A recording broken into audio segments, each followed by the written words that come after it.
राधे राधे। आप सभी का बहुत बहुत स्वागत है। 17 अक्टूबर से शुरू हो रहा है कार्तिक का महीना। तो कार्तिक के महीने में की जाती है तुलसी की पूजा। तुलसी की पूजा आपको कैसे करनी है और बहुत ही सरल बेसिक सा तरीका बताऊंगी। अगर आप गृहस्थ जीवन में ज़्यादा आपके पास टाइम नहीं है तो ये वीडियो आप ध्यान से देखिए, क्योंकि मैं भी सेम इसी विधि से पूजा करती हूँ। सबसे पहले आपको तुलसी को एक स्थायी जगह पर आपको विराजमान कर देना है। तो मैं एक महीने जो है ना तुलसी को यहीं पर रखना है। ऐसा नहीं है कि आज तुलसी यहाँ रखी है, यहाँ अच्छी नहीं लग रही है तो नया जगह रख दें, तो ऐसा बिल्कुल नहीं करना है। एक ही जगह पर आपको रखना है। तो अपने हिसाब से वो जगह डिसाइड कर लें कि कहाँ पर तुलसी का पौधा जो है ना ठीक रहेगा। तो मैंने हाल फिलहाल जो है ना थोड़ा सा स्टैंड के ऊपर तुलसी मैया को विराजमान किया था, लेकिन रोज़ पूजा करने में मुझे थोड़ी सी दिक्कत होगी, तो मैं नीचे के थोड़ा सा उस जगह को हल्दी से लीप लूँगी। गाय के गोबर का यूज़ तो मैं यहाँ नहीं कर रही हूँ, क्योंकि फिर वो पैर जो है ना अंदर तक आते हैं, फिर बहुत दिक्कत होती है। तो यहाँ पे मैंने थोड़ा सा उस जगह को हल्दी से लीप लिया है। मैंने इस वीडियो को दिखा नहीं पाया आपको। और हल्दी से लीपने के बाद थोड़ा सा तिली का आसन देने के बाद जो है ना मैं तुलसी मैया को इस तरह से नीचे विराजमान करूँगी। और आज के दिन जो है ना तुलसी के ऊपर आप नई चुन्नी ज़रूर उड़ाएं। मेरी तो तुलसी मैया को पंडित जी ने सुबह ही उड़ा दी थी। इस तरह से नीचे गमले के ऊपर तुलसी को जो है ना चुन्नी लपेट दी है। इस तरह से चुन्नी गमले के ऊपर लपेट दें या फिर तुलसी मैया को उड़ा दें, जैसे आपकी सुविधा हो, जैसा आपको ठीक लगे उस हिसाब से जो है ना तुलसी को चुन्नी आपको ज़रूर उड़ानी है। अगर इस तरह से अगर आप चुन्नी उड़ाते हैं तो दो फायदे हैं। एक तो इस मौसम में ओस गिरने लगती है, थोड़ी सी ठंडक हो जाती है, तो उससे जो है ना तुलसी मैया बहुत जल्दी ख़राब हो जाती हैं। अगर आपकी सर्दियों में तुलसी सूख जाती है ना तो इस उपाय को करें, बहुत फ़ायदा होगा आपको। तो चलिए अब करेंगे, हम पूजा शुरू करेंगे। तो तुलसी के नीचे भगवान शालिग्राम की पूजा की जाती है कार्तिक के महीने में। तो मैंने यहाँ पे भगवान शालिग्राम को विराजमान कर लिया है। तो मैं यहाँ पे सबसे पहले जो है ना एक कटोरे में स्वास्तिक बनाकर भगवान शालिग्राम को स्नान कराऊंगी। अगर आपके पास भगवान शालिग्राम नहीं है तो आप इनकी जगह लड्डू गोपाल को भी स्नान करा सकते हैं। तो तुलसी के ब्रश के नीचे ही कराया जाता है लड्डू गोपाल को या भगवान शालिग्राम को आपको स्नान कराना है। पूरे कार्तिक के महीने में सेम इसी विधि से पूजा की जाती है और लास्ट में किसी ब्राह्मण को जो है ना भोजन कराया जाता है, ताकि आपको कार्तिक के पूरे महीने का फल जो है ना प्राप्त हो।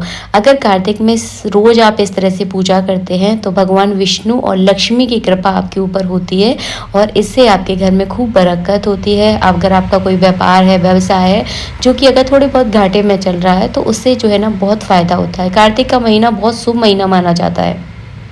पूजा पाठ के लिए सारी ऐसी पूजाएं हैं जिनको कार्तिक के महीने में ही किया जाता है।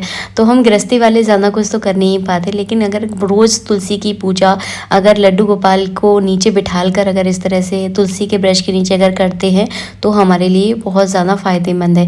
यहाँ पर मैंने स्नान करवाया, उसके बाद जो है ना इत्र लगाया, इसके बाद मैं कलावा रूपी वस्त्र अर्पित करूँगी। उसके बाद जो है ना इस तरह से मैं जनेऊ चढ़ा दूँगी। सेम इसी विधि से आपको रोज़ पूजा करना है। अगर आप रोज़ जनेऊ चढ़ाना नहीं चाहते तो स्किप भी कर सकते हैं, जैसे कि हफ्ते में एक बार जो है ना आप जनेऊ चढ़ा सकते हैं, लेकिन कलावा रूपी वस्त्र आपको रोज़ चढ़ाना है।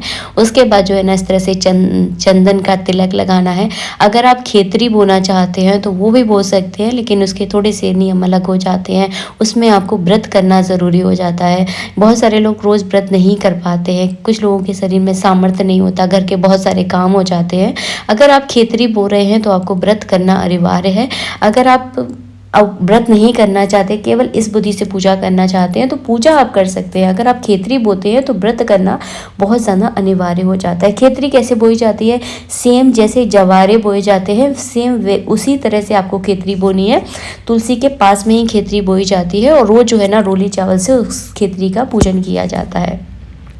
इसके बाद मैं यहाँ पे दीपक प्रज्वलित कर लूँगी और वहीं जो है ना धूप बत्ती भी जलाकर भगवान शालिग्राम और तुलसी मैया को मैं धूप दीप दिखाऊंगी। मैं खेतरी नहीं बोती हूँ इसलिए आपको नहीं दिखा रही हूँ। अगर आप बोना चाहते हैं तो वो आपकी मर्जी है। तुलसी के पास ही आप चाहें तो डायरेक्ट ज़मीन में खेतरी बो सकते हैं, आप चाहें तो जो मिट्टी का कुंडा आता है उसमें भी खेतरी बो सकते हैं। सेम उसी विधि से बोनी है जैसे कि जवारे बोए जाते हैं।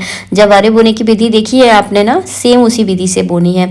इसके बाद जो है ना इस तरह से मैंने धूप दीप दिखाया है। भगवान शालिग्राम की पूजा करने के बाद मैं तुलसी की पूजा करूंगी और तुलसी के गमले में कभी भी दीपक को नहीं रखा जाता है। जब भी आप दीपक प्रज्वलित करें हमेशा तुलसी के गमले के नीचे रखें, क्योंकि अग्नि में इतनी गर्मी होती है, दीपक में इतनी गर्मी होती है जिससे तुलसी जो है ना खराब हो जाती है।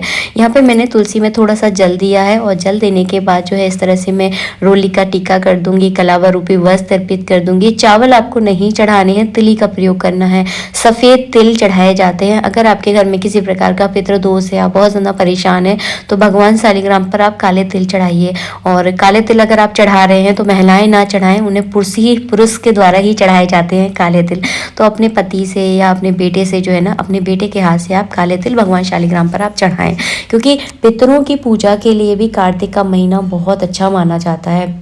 आपने शायद सुना होगा त्रिपिंडी श्राद्ध वगैरह भी कार्तिक के महीने में ही किए जाते हैं, क्योंकि उनके कोई विशेष महीने होते हैं। इसके बाद जो है ना, मैं यहाँ पे भोग लगा दूंगी। और भोग आप चाहे तो रोज़ बना सकते हैं, अगर आपके पास इतना टाइम है। नहीं है तो आप घर में एक दिन बैठकर बढ़िया सी मिठाई बना लीजिए, जैसे खोए की बर्फ़ी बनाकर फ्रिज में रख दीजिए और रोज़ सुबह जो है ना उनका भोग लगा दीजिए। मैं यहाँ पर आज चीनी का भोग लगा रही हूँ, क्योंकि अभी कार्तिक का महीना शुरू नहीं हुआ है ना, आप लोगों के साथ मुझे वीडियो शेयर करना था। इसके बाद जो है ना, मैं यहाँ पर करूँगी हवन। कार्तिक के महीने में रोज़ अगर आप भगवान विष्णु के नाम का और लक्ष्मी के नाम का अगर हवन करते हैं तो ये भी बहुत लाभकारी है। तो यहाँ पर हमने भगवान विष्णु और लक्ष्मी के नाम का बतासे का यहाँ पर भोग लगा दिया है। और आप पूछोगे दीदी हवन की विधि नहीं बताई, तो हवन की विधि अगर आप जानना चाहते हैं कि कार्तिक के महीने में कैसे हवन किया जाता है, तो उसका मैं सेपरेट वीडियो आप लोगों के लिए बना दूंगी। अगर आप इच्छुक हैं तो मुझे कमेंट कर दीजिए, मैं आप पंडित जी से कहकर एक बढ़िया सा वीडियो आप लोगों के लिए लेकर आऊँगी। इसके बाद आपको जल का आचमन कराना है और ये है प्रसाद जो कि हम ग्रहण कर रहे हैं। और इसके बाद जो है ना, हम करेंगे तुलसी मैया की आरती। तो तुलसी मैया की आरती तो आप सबको आती होगी, अगर नहीं आती तो केवल आप लड्डू गोपाल की आरती करके भी जो है ना इस आरती को संपन्न कर सकते हैं। अगर आरती आपको कोई भी नहीं आती तो केवल जिस तरह घड़ी की सुई घूमती ना, सेम उसी तरह से आपको 7 बार जो है ना आरती को घुमाना है और घंटी ज़रूर बजाना है। जिन लोगों को आरती नहीं आती, केवल वो पूजा में अगर घंटी भी बजा देते हैं तो कि घंटी के बजाने से उसमें सुरों की ध्वनि निकलती है, तो वो आरती गाने के बराबर होती है। आशा करती हूँ वीडियो अच्छा लगा होगा। बहुत ही सिंपल बेसिक सा तरीका मैंने आपको बताया है पूजा विधि का। इस विधि से आप रोज पूजा कीजिए तुलसी मैया की और कार्तिक के महीने का पूरा फल प्राप्त कीजिए। कार्तिक का महीना जैसे कि मैं बता चुकी हूँ बहुत ही ज़्यादा अच्छा महीना माना जाता है लक्ष्मी प्राप्ति का। लक्ष्मी दीपक कैसे जलाया जाता है इसके बारे में भी मैं वीडियो बहुत जल्दी आप लोगों के लिए लेकर आऊँगी। मिलूंगी आप सबसे नया वीडियो में। वीडियो अगर थोड़ा सा भी अच्छा लगा है तो प्लीज़ लाइक कर दीजिएगा। जब तक के लिए जय श्री राधे मित्रों, राधे राधे। आप सभी को कार्तिक की बहुत बहुत शुभकामनाएं हमारे परिवार की ओर से। राधे राधे।